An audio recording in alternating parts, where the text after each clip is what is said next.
Hello, everyone. I'm Eszter Vajda, joined by Britta Dubbels. We are doing Empower Yourself with Britta Dubbels here every Monday night live.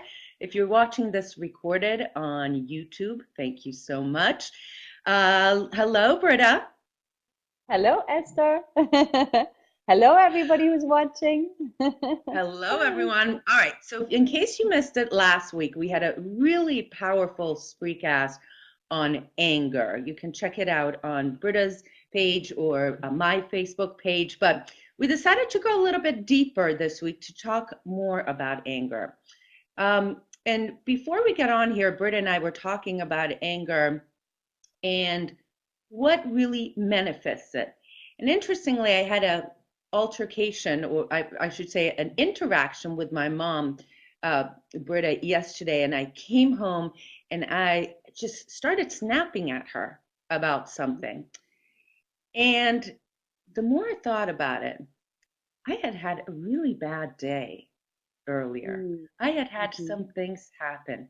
She was not the cause of my anger. And that's what we're really here to talk about, that it's really important to dig deeper. How do we do that? And why is it important, Britta? Yes, yes. Um, well said, by the way. So, yes, let's see, where do we take this from? So, if we, like we've established last time, right? Last time, what we did was we practiced to bridge from the trigger point of feeling the anger, of the mind hooking into it, and right, and so preventing that explosion or preventing what you just had happened with your mom earlier, right? And coming out on the other end and being able to choose a response, right? So this is what we did Yes. last time. And the truth behind anger is that anger really is an easy to access emotion. And anger really also is an emotion that most people are comfortable with. For Mm. some reason, anger seems to be accepted in our society. And anger is a much more accepted by ourselves as well. And but the truth about anger is that anger really is more of a front because most of the time there is always something underneath it. There's always an emotion beneath the anger. And so that is what we want to get to today. And like you just said, Esther, in your example, that right, you had a bad day, you've had stuff going on, things had happened, and so most likely along your day you did not really acknowledge everything you were exactly feeling. You did not really breathe through what you were feeling and what you were acknowledging. So you were storing emotion, right? And so Yes. then, as you were facing a person that you're very comfortable with, like your mom, it was very easy to now just let it out. And anger is one of the ways in which we actually release pressure, the pressure of stored emotion. Okay, so before we go on, I'm going to ask my favorite question. Why?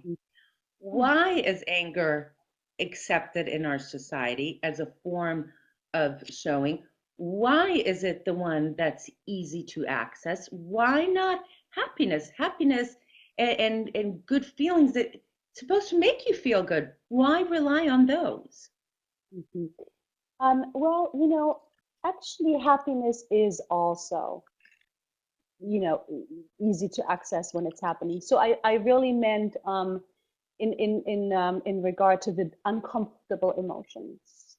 That Yeah. that anger is the one that is acceptable, and anger is the one that is easy to access. And one of the reasons why is that anger, it makes us actually feel powerful. It makes us feel stronger, right? Mm. Anger makes us somehow, somewhere believe that we're tough, we can handle ourselves, that's right, don't mess with me, it's a protection or it's an Yeah. attack, right? Anger is something that we feel makes us actually feel kind of good, right? That quick fix of just letting it out, right? Yeah. And versus the other emotions that really were underneath it, right? Those emotions are much more vulnerable. Those emotions are much more exposing, right? Yeah. So if we want to continue with that example of what you were just sharing, I don't know if you're comfortable with that, Yes, that yes, if, yes. if yeah, so if you're able to look back at your day at what you were feeling of the things that happened throughout the day and what emotions really came up for you, what were they? Sadness, Mhm. definitely sadness. Um, Frustration, uh, predominantly sadness, I would say. Um, I went to see a friend in the hospital with cancer. And when you do that, you sort of stay strong and I really didn't I think I didn't deal with that enough. And I came home and my mom said something to me and woof was like, open it up. Anger. Why are you saying that to me? What do you mean? Was it was my instant reaction. It's just Mhm. I didn't even think about it, Britta. It just Right. came out of nowhere. Mhm. But looking back, my day was really filled with a lot of sadness that I didn't deal with. Mhm. Mhm. Yes, great. Thank you so much for sharing that. And that is exactly the point right there, right? So let's use the emotion of sadness, right? That to feel sad is for most of us is a vulnerable experience. And we don't like to be vulnerable. We don't like to feel vulnerable. We don't like the feeling of it because it makes us feel like we're not in control. It makes us feel like we're um, not able to, you know, protect ourselves. It makes us feel vulnerable, right?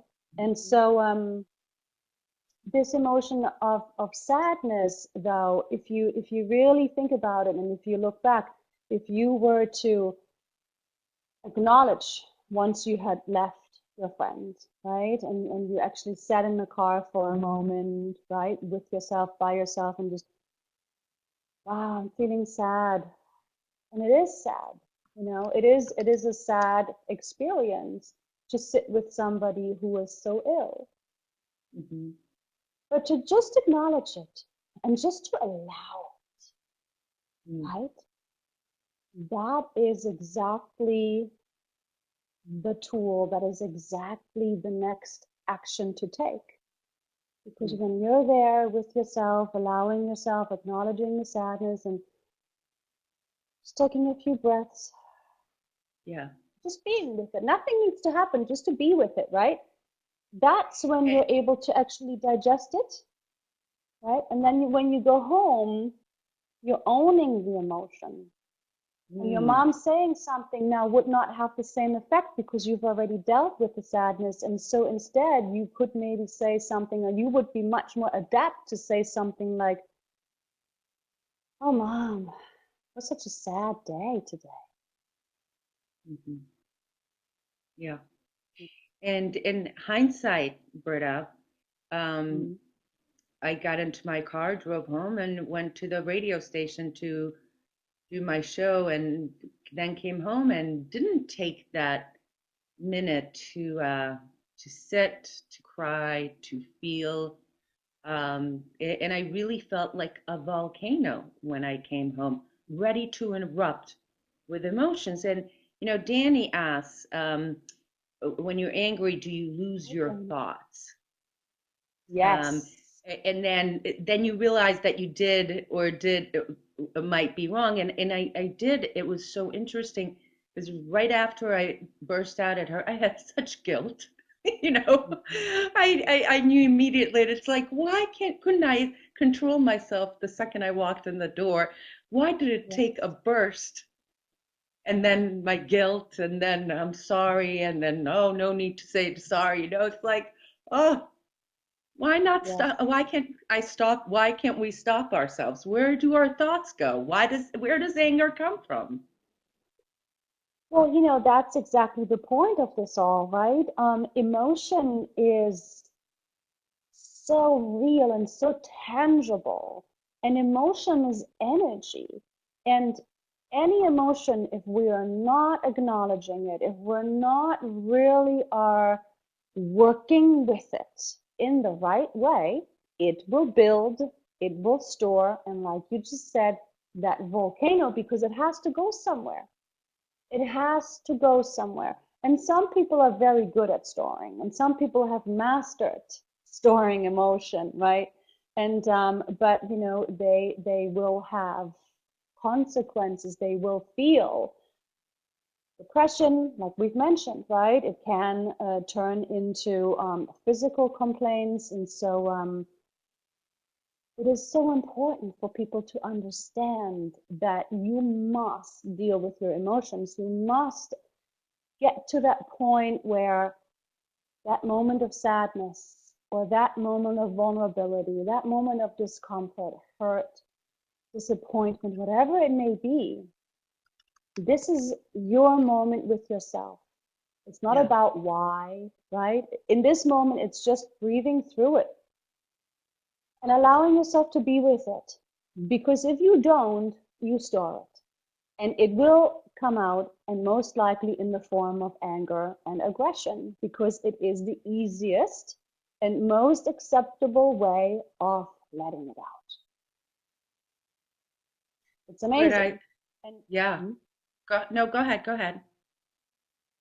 is Weiss, anybody asking a question? Any comments? Yes. Well, Teresa brings up something, and there's been a little chit chat about this. Is it because we feel we can show emotion more freely with family and friends? Danny says it can happen with everyone, but I almost feel like it's just so much easier with friends and family because we want to keep our cool with everyone else.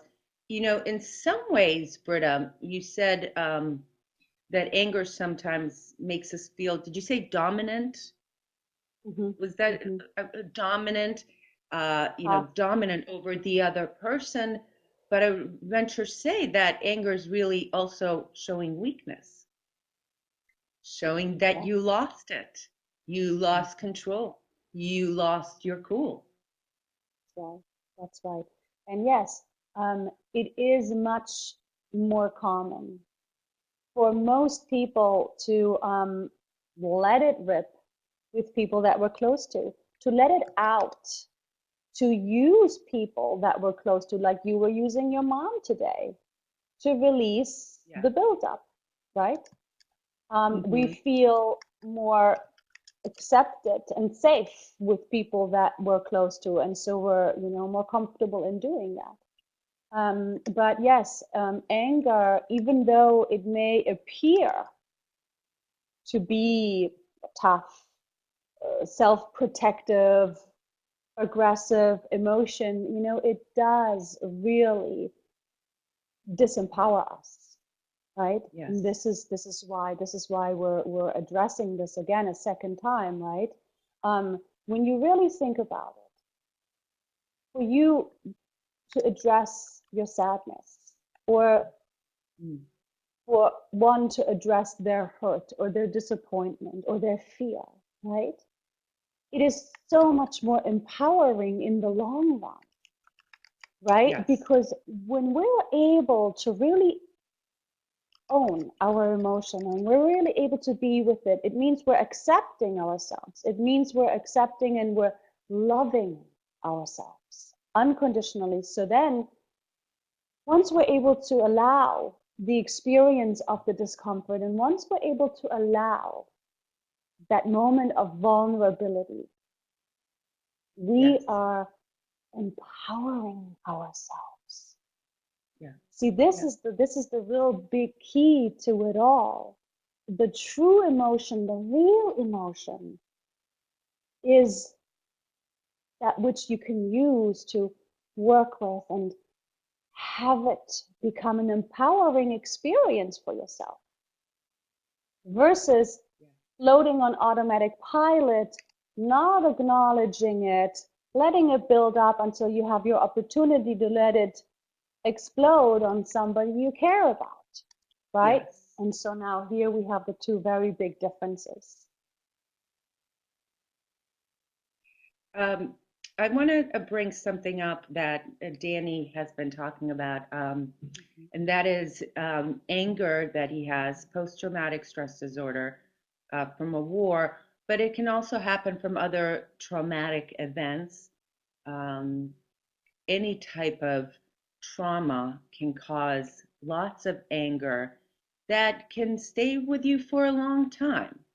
And Danny says that he goes to anger management, um, Mm-hmm. but that is deep rooted anger. That's not like Mm-hmm. your daily, I had a bad day, I was late, I broke this anger. This goes far deeper and Far far deeper. longer. Yeah. Mm-hmm. Yes, yes, yes, absolutely. Um, Beneath that anger, I can guarantee, Danny and everybody else, beneath that anger is a lot of other emotion. There is most likely hurt, there is most likely pain, there is most likely disappointment, there may be abandonment, right? There could be a whole shuffle of other Yes. emotion that's really underneath it. Right? And then to Yes. top it off with going to war, right? Which is supposed to be a heroic for the country, right? Experience, but truly it is goes so against our nature. We're not meant to kill, it goes against the core of who we really are. So that causes so much conflict within. That causes so much distress within all by itself. Wow, Britta, That that is extremely powerful, extremely poignant. It goes against who we are. Killing others goes against who we are. yes, and that is why most veterans um, have deep, deep issues later on in life, right? And there are really only two kinds. It's the ones that just become rough and tough and all in their heads and no more emotion at all and just start, right? Or the emotions need to come out, and then it funnels into anger, because that is the way to release it, that is the way to let it release. Or also depression. Many Yes. people who have been in that situation are deeply depressed afterwards. They turn to alcoholism, often to drugs, and of course the scenery of what you must experience when you go to war. I cannot imagine, Yes. how often does that play back in your mind? I don't, Yeah. Yeah. And so, you know, once it's put in there and not dealt with, over mm, the years it stays with you.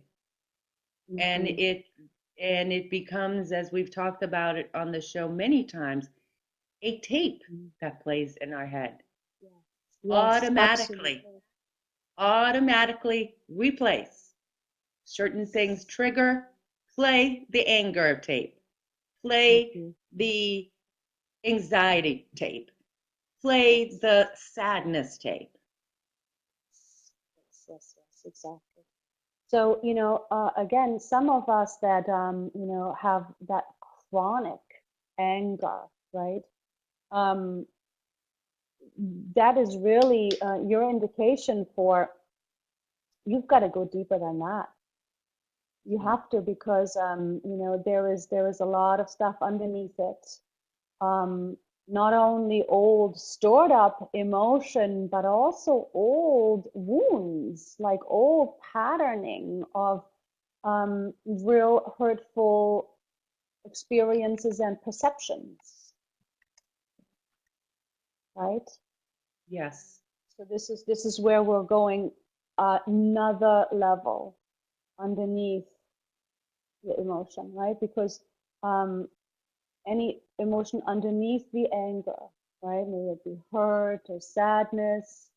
Um, there is oftentimes underneath that old patterning that will get re-triggered, right? Yes. So for example, the classic patterns are abandonment, right? Are I'm not good enough, not worthy enough, not lovable enough. These are really the classic patterns that almost everybody has some of, Yeah. right? Because no parent was perfect, nor were the perceptions of what we were getting and not getting as we were children, right? So it really needs to be understood that the deeper you go, the more aware you become aware of what is really going on for yourself. And so this is what I also want to bring up, is that the way to go beneath the anger,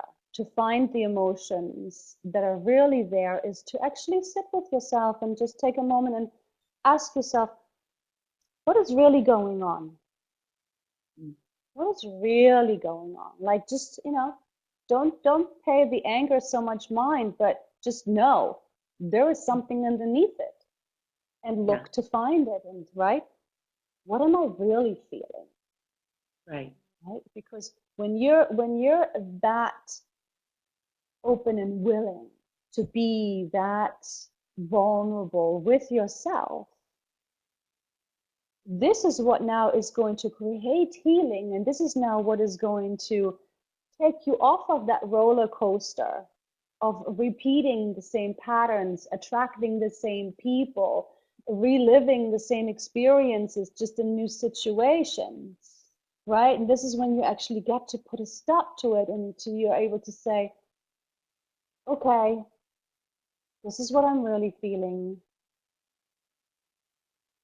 and I'm not going to give it that same old meaning, that same old perception, Yeah. because it isn't, right? It's never about the person or the situation. It's always our own patterning that's at play. Yes. Ron says, I just say to myself, you have been there, move on. Well, if that works for you, good.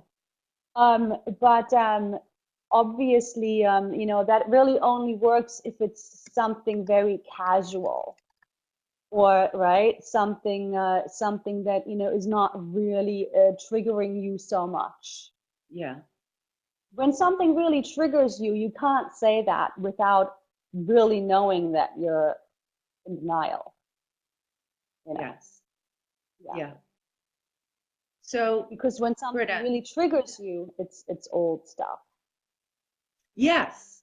Yes. And then, so how do you, so there's anger, then there's the layer after it with some kind of, but that was triggered by something even, Mhm. even deeper. And, just thinking about what you said about sitting with yourself and thinking about it, I'm not sure how I would go about finding that uh, emotion. How do you, I mean, I'm sure there isn't a map, but how do you get to that level of seeing? Do you assess what happened in your childhood? Maybe take a look at some hurts or things that happen in your childhood. How do you go Yes, about yes. finding that third level? Very good question. So we're getting to the second level of what's really underneath the anger. What am I really feeling? What is really going on for me, right? Yeah. And so when we ask ourselves that question, and you may have to do it a few times in the beginning if you're not used to it, but very quickly, you will hear, you will receive answers. You will Yeah. feel what really is at play. And then once you really acknowledge what really is at play, from here now, you can now identify if this is something that actually happens regularly for you. And if it happens regularly, and if it happens in a strong and overpowering way, then this is your sign for that there is a pattern underneath it. There is an old wounding underneath it. There's an old programming underneath it that comes from early on in life, most likely childhood. And so now from here, then being able to again breathe into it, sit with yourself, and why is this repeating itself? Where is this coming from? Where is this originating? So you want to keep feeling into it, and you want to keep asking yourself, where is this originating? Where is this really coming from? Because asking yourself these questions, your subconscious will give you the answers. Yeah. Again, it may not happen immediately, because if you're not used to doing this kind of work with yourself, it may take a couple of tries. But if you keep with it and you keep staying persistent and you keep working with yourself and asking yourself questions in an unconditional way, because you're looking to heal yourself, you will come out on the other end and you will remember why and where that originated and what you were perceiving. And somebody was doing something or somebody was saying something and you felt unloved, or you felt shamed, or you felt exposed. And so in this moment, when you're kind of making that connection, this is when you're able to, okay, but that's not real anymore. This is Yeah. not the life or who I am anymore. And so now I can let that go, because now I know that, wow, that was just me having that experience and putting the perception onto that person or that moment. And I've carried that all the way until now. And once you make that connection, this is when you flip the switch and you disconnect that programming, because now now it's in the conscious mind. Once it's in your conscious mind, everything changes. Yes. Now you can say, oh, wow, yeah, I really perceived that as that person shaming me or hurting me, and they didn't mean to. Yeah. Because most of the time it's not personal. It's just that we perceived it as that and we limited ourselves through that perception. And it takes it away from being that reactive, reactive, loss of control, uh, emotion, to being more in control and empowering. So That's right. empowering. I mean, if you can control that, there's so much empowerment that comes with it. Yes, yes, And that's why absolutely. this is perfectly called Empower Yourself with Britta. Amen, sister. Mhm. Yes, yes, that's right. That's right. Because again, I just want to add to that. Anybody who's on this path of wanting to be a better version, a freer version, a clearer version, right? A more empowered version of yourself, wants to allow vulnerability, wants to allow going deeper than what's on the surface, right? Because the deeper we go into ourselves, it's again, it's magical, you know, we Yes. open up in all of a sudden we grow wings and all of a sudden we're wise and all of a sudden life changes. Yes. And it's really the truth, you know, that's what really happens. And many, many, many wise women and men have done it before us. And Yes. thankfully, the planet is really turning, you know, to this self-awareness more and more and more. And, you know, that's the Yeah. beautiful consciousness shift we're in. Yeah. Britta, our time has come. Uh, For sure. Probably one of the most powerful conversations we've had. If you missed any of our conversations we've had about happiness, we also spoke about anger management and some tools to deal with anger. Not why anger happens, but when it happens, what to Mhm. do. We've talked about boundaries, about friendships, relationships. If you have Forgiveness. anything you would like to talk about, email or get on Facebook, Britta or myself. We also post these on YouTube.